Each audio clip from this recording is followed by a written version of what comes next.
Do you use Pinterest to market your business or your website? Well, if you do, you are going to love the new features that just rolled out last week on the Tasty Pins plugin for WordPress websites. So, my name is Jen Tokenyuk. I'm your digital CEO, and today I'm going to walk you through the new features as well as the best features that Tasty Pins has always had.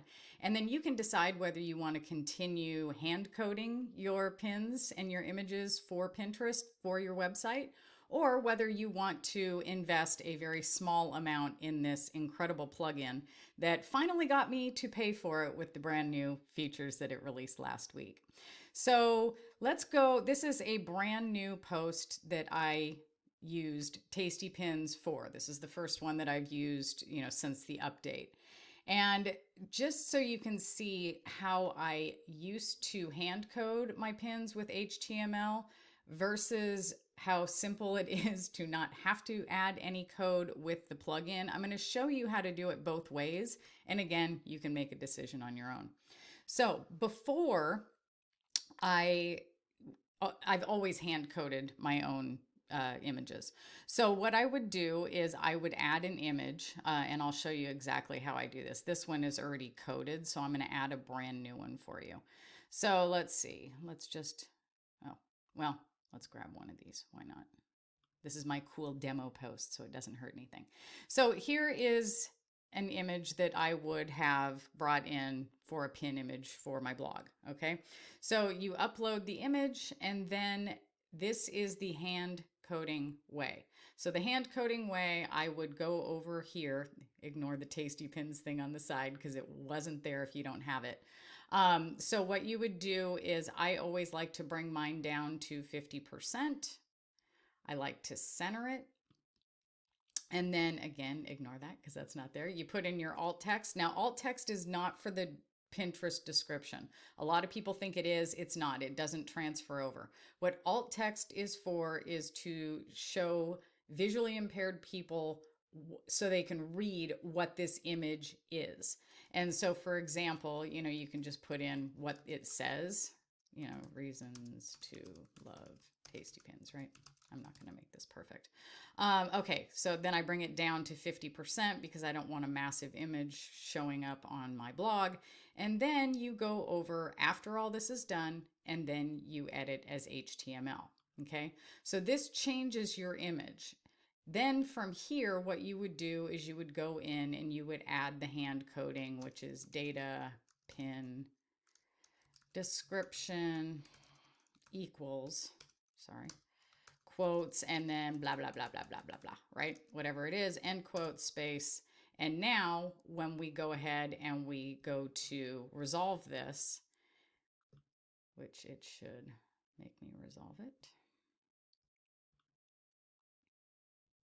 Oh, with Tasty Pins, it doesn't do that anymore. So anyway, now I can't even see what this image would look like. But this is one that I hand coded beforehand. So if we look at this, what it does is now that this is an HTML image, I can get a preview of it, but I never get any of that information over here again to be able to center it, to be able to add alt text. You just have to do it all with code and know what the code is. So it changes your image from an image over to HTML, which is fine as long as you know how to adjust code. If not, you have to delete it and then you would start over again. So now with the Tasty Pins plugin, this is the post that I added last night. And instead of me hand coding this stays as an image. Tasty Pins adds this into the sidebar. So this section would not have been here without this plugin, okay? It allows you to enter the Pinterest title, the Pinterest description with the hashtags, and once you repin or pin your pin from your blog, you can come back here and you can add in the repin ID. Now, I love this feature because if you know Pinterest, every single time a user comes to your blog, right? They come over here to your blog and they go to pin your pin. What will happen is it assigns a brand new Pinterest URL for that. So for example, my Pinterest URL for this ends in this number, right? Now, when a reader goes and they pin it, it's going to assign it a new pin URL because it's their pin, not my pin. So there could be thousands of instances of my pin that people have pinned on Pinterest, but they're not the same pin. Now, Pinterest does a great job of aggregating those stats for you and showing you, how many repins over all the pins you may have gotten in saves and clicks, but it's not perfect. And it also doesn't really strengthen the first pin. It kind of strengthens the pin overall, if that makes sense. So the ability to be able to take this pin ID, take it over here and put it in. Now you have to pin it first, obviously, to be able to get that. But then you can come back to your post and you can add in the repin ID. Now what this is going to do is this is going to make it so that every single person who clicks on this pin to save it is going to pin this exact copy of this pin. So it really strengthens that copy, which is your copy in the first instance of this pin on Pinterest, and is a huge advantage for your visibility and reach.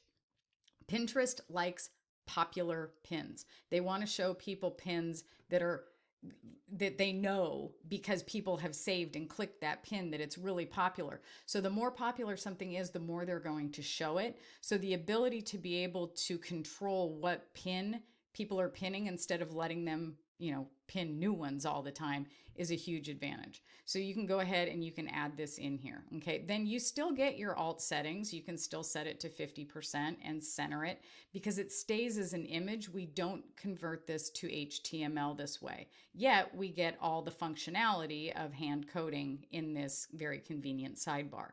Now, just to note, Pinterest does not support titles transferring from your blog over to Pinterest yet, but we are hearing that this is something that's coming soon.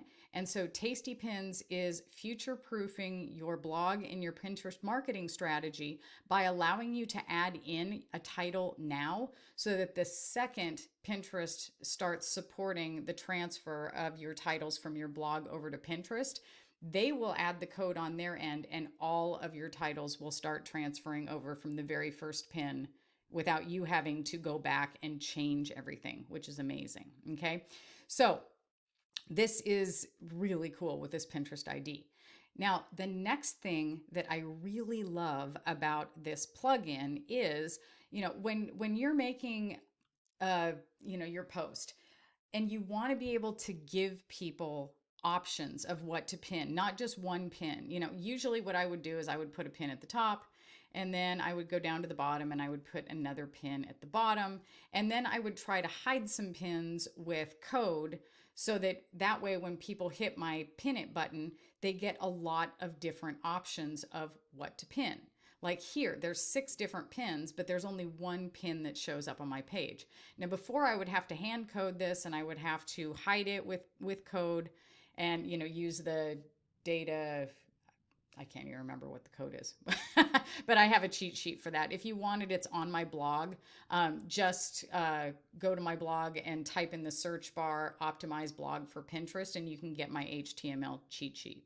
But in the meantime, you won't want it after I show you everything that Tasty Pins does. So now I only have to put one pin in here. It gives a much better user experience and my blog page is going to load a lot faster.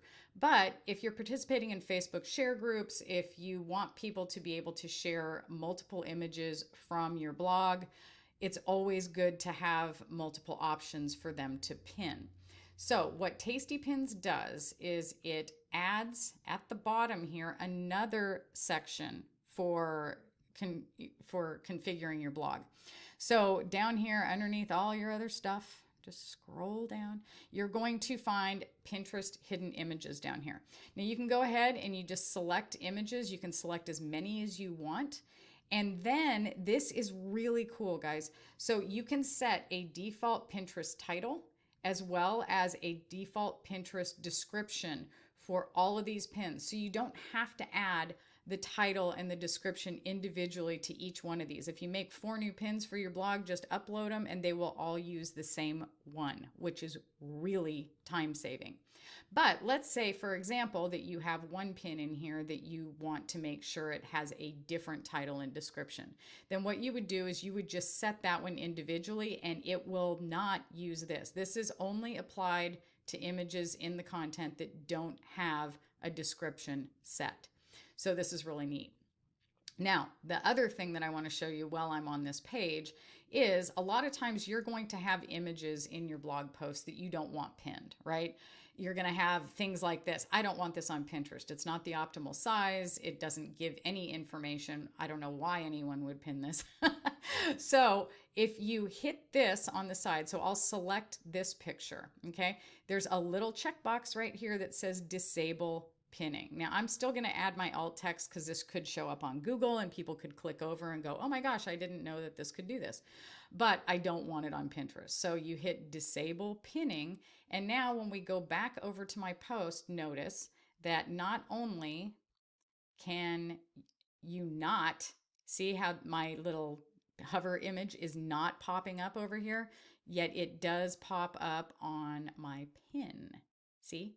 But it's not going to pop up on the other images on my page. So you're not going to see it here. You're not going to see it on any of these because I have disabled pinning. And when you go to my sharing plugin, I use Add to Any Share. It's completely free. You're only going to see the images that I have selected to pin. So super, super convenient. Now, here are the brand new features that I am super hyped about as far as Tasty Pins goes. So Tasty Pins never had a settings menu before. Just last week, they added a brand new settings menu here under your settings in WordPress, and it pulls up this screen. So this is really cool. Before, your only option was to use the default pin button, okay? And it's not going to show me what that is, but it's the one that there it is. That's the one that everybody is used to, right? Now with this, you can set a custom pin hover button, okay? You can decide where you want it. You can put it anywhere, well, almost anywhere. You have 5 different options for where to put it on your image, okay? And then you can also choose how you want it to look. So you can make it into square, so it's got hard edges. You can make a rounded rectangle like I had. You can have a round button, which looks good. I like the rounded rectangle, okay? And then you can type what you want this thing to say. So if you don't have that, it just looks like that. But if you do, you can use up to 20 characters and you can type anything you want that's going to be across your entire blog for all your pinnable images. So I think this is really neat. I think it makes it stand out a lot more. The image overlay shadow is over the hover, so it just darkens the image a little bit, so it makes it jump out to people and reminds them to share it. Without it, it does this. With it, it will just darken it slightly on hover, okay? That is really cool. Now, the other thing that's really cool is they gave us these little boxes for minimum image width and height. So the hover button will not appear on images smaller than this width or this height. Now, for me, I know that all of my Pinterest images are, usually even when I shrink them, they're still going to be over 600 tall. So I didn't mess with this one because all my images are skinny. But when I set this 500 on here, what happened was it now excluded the image in my sidebar. This one no longer has a pin image on it. Now, for some of these that are coming from other places, so like my affiliate links that are in my sidebar, I did still hand code these, and I added, just the data slash no pin slash data pin no pin equals true. Go to my blog because I have all of this HTML code if that's something that you need. But you can see that what it does is it's going to take any images that are shorter than this and not place that little hover image on it. So for example, if I had not clicked the disable on this, like let's say there were a ton of images, or I don't want to go back to all of my old blog posts and disable all of the smaller images, clicking that button in the settings will do it for me and make sure that none of the ones on my older posts are going to have a hover button. So I hope you're as excited about this as I am. I've been hand coding my site since I started, and I always said, I don't want to plug in. I don't want to plug in. They slow down your site. This one has not slowed down my site at all. I actually think it's making it faster because I don't have to put as many Pinterest images inside of my blog. I can hide so many of them. It's saving me a ton of time and mistakes in hand coding because everybody makes typos, especially me. So if you want to check it out, head over to my blog. The link is in the comments down there. I wrote a whole post about this that tells you, you can see it over here, that tells you exactly all the features of the Tasty Pins plugin as well as how you can grab it. It's $29 for year one. It will still work even if you don't pay the second year. But with the amount of upgrades and Pinterest algorithm changes that are happening, I have a feeling they're going to continue to update this to just make it better and better and better. So check out Tasty Pins. If you like this video, if you like content teaching you how to blog, how to make money blogging, make sure to subscribe. Go over to my blog and check that out as well. And I'll have a new video for you guys next week. Thanks for watching.